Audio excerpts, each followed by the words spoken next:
હું તો બધી જગ્યાએ ફરું છું ને બધી જગ્યાએ પીએ અને એસપી સાહેબને મને રજૂઆત કરી છે કે દારૂની ભઠ્ઠીઓ ચાલતી હોય, દારૂ વેચાતા હોય, તમામ બંધ કરો. કડી તાલુકામાં બહુ દારૂનું ઘસણ થઈ રહ્યું હોય તે બંધ કરવા માટે મારો પ્રયત્ન છે. ખાસ નંદાસણ પોલીસ સ્ટેશનમાં આવ્યા, કયા વિસ્તારમાં દારૂની ભઠ્ઠીઓ? એ તો બધી જગ્યાએ આખા મારી વિધાનસભામાં ચાલતા હોય દારૂ બધા બંધ કરાવો એ રીતે રજૂઆત. ગુજરાતમાં માત્ર ને માત્ર દારૂબંધી કાગળ ઉપર જ છે. આવા અનેકવાર આપણે કિસ્સા જોઈ ચૂક્યા છીએ અને ગુજરાતમાં અઢળક દારૂ અન્ય રાજ્યોમાંથી પ્રવેશે છે. પોલીસ ચોકીઓ પણ આવેલી છે, પરંતુ આ પોલીસ ચોકીઓએ તટસ્થ તપાસ ન કરવાને કારણે ગુજરાતમાં લાખો રૂપિયાનો દારૂ પરથડે પ્રવેશ કરતો હોય છે અને આ દારૂ જ્યારે પકડાય છે ત્યારે અનેક સવાલો ઉઠતા હોય છે. ક્યારેક વિરોધ પક્ષના નેતાઓ દારૂબંધી વિશે બોલતા હોય છે ત્યારે આજે કરશનભાઈ સોલંકી જેઓ કડીના એમએલએ છે તેઓએ પણ ચાલુ સરકારના એમએલએ હોવા છતાં પણ આ દારૂ વિશે જે વાત કહી છે તે વાત ચોંકાવનારી છે. તો પ્રથમ આ એમનો વિડીયો સાંભળીએ, ત્યારબાદ હું તો બધી જગ્યાએ ફરું છું ને બધી જગ્યાએ પીએ અને એસપી સાહેબને મને રજૂઆત કરી છે કે દારૂની ભઠ્ઠીઓ ચાલતી હોય, દારૂ વેચાતા હોય, તમામ બંધ કરો. કડી તાલુકામાં બહુ દારૂનું ઘસણ થઈ રહ્યું હોય તે બંધ કરવા માટે મારો પ્રયત્ન છે. ખાસ નંદાસણ પોલીસ સ્ટેશનમાં આવ્યા, કયા વિસ્તારમાં દારૂની ભઠ્ઠીઓ? એ તો બધી જગ્યાએ આખા મારી વિધાનસભામાં ચાલતા હોય દારૂ બધા બંધ કરાવો એ રીતે રજૂઆત કરી છે. આ વિડીયો જે જોયો તેમાં ચાલુ ધારાસભ્ય છે જેઓ ભાજપના કડી વિસ્તારના એમએલએ કરશનભાઈ સોલંકી છે. તેઓની રજૂઆત છે કે મારા વિસ્તારમાં, મારા મત વિસ્તારમાં જે દારૂના હડ્ડાઓ ચાલી રહ્યા છે, જે જુગારધામ ચાલી રહ્યા છે તે તમામ બંધ કરવામાં આવે. તેમણે નંદાસણ પોલીસ સ્ટેશન રૂબરૂ જઈને રજૂઆત કરી હતી અને એસપીને પણ રજૂઆત કરી છે.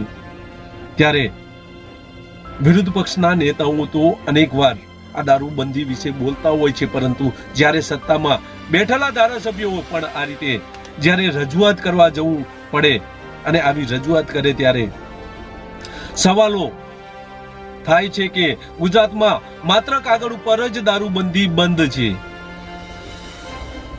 આ રજૂઆત બાદ અનેક ચર્ચાઓ થઈ રહી છે, કારણ કે તેઓ નંદાસણ પોલીસ ચોકી જાય છે અને પીઆઈને પણ આ દારૂબંધી વિશે સવાલો કરે છે ત્યારે પોલીસ બેડામાં પણ ખળભળાટ મચી જાય છે.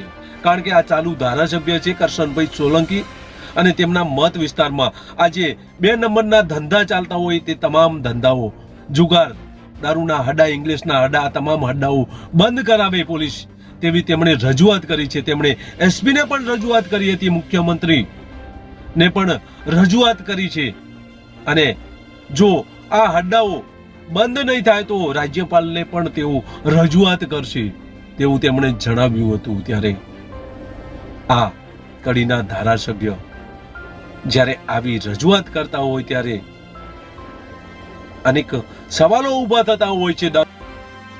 ધારાસભ્યની રજૂઆત બાદ અનેક ચર્ચાઓ થઈ રહી છે, કારણ કે આ ચાલુ ધારાસભ્ય છે અને તેમના મત વિસ્તારમાં આ તમામ ધંધાઓ બંધ કરવા માટે તેમણે પોલીસમાં રજૂઆત કરી છે.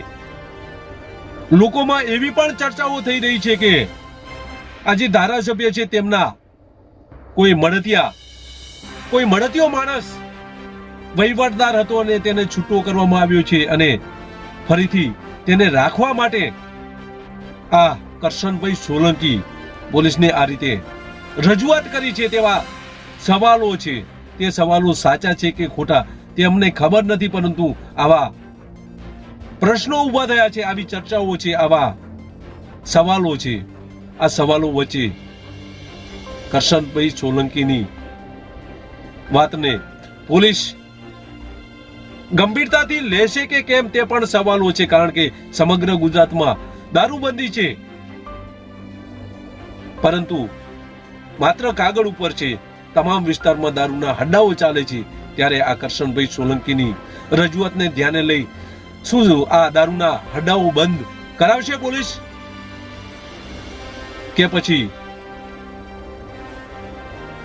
જો કરશનભાઈની કોઈ માંગણી હોય અને એ માંગણીને પોલીસ સ્વીકારે અને ફરીથી આ ધમધમતા દારૂના હડ્ડાઓ ફરી એ જ સ્થિતિએ ચાલુ રહે તેવું પણ બની શકે, તે આવનાર સમય બતાવશે. પરંતુ હાલ આ કરશનભાઈ સોલંકીની રજૂઆતને લઈને અનેક તર્ક જોવા મળી રહ્યા છે. જો કરશનભાઈ સોલંકી સાચા હોય અને પોતાના મત વિસ્તારમાં દારૂબંધી કરાવવા માંગતા હોય તો તે આ દારૂના હડાઓ બંધ કરાવીને રહેશે તેવું આપણે માની લઈએ. તે આવનાર સમય બતાવશે. અને જો પોતાનું કોઈ પ્રશ્ન હોય અને તેને હલ કરવા માંગતા હોય તો કદાચ આ એમએલએ સાહેબ ઢીલા પડી જશે અને જેમ ચાલે છે તેમ ચાલવા દેશે. તે આવનાર સમય બતાવશે. પરંતુ હાલ તો આ વિડીયો વાયરલ થતા ચાલુ સત્તા પક્ષના એમએલએ જ્યારે આવી રજૂઆત કરતા હોય છે ત્યારે સરકાર સામે અનેક સવાલો ઊભા થતા હોય છે. બસ એ જ. જો તમે અમારી ચેનલમાં નવા છો અને આવા જ લેટેસ્ટ ન્યૂઝ જોવા માંગો છો તો અમારી ચેનલને અત્યારે જ સબસ્ક્રાઇબ કરો જેથી આવનાર લેટેસ્ટ ન્યૂઝ તમારા સુધી પહોંચી શકે. નમસ્કાર.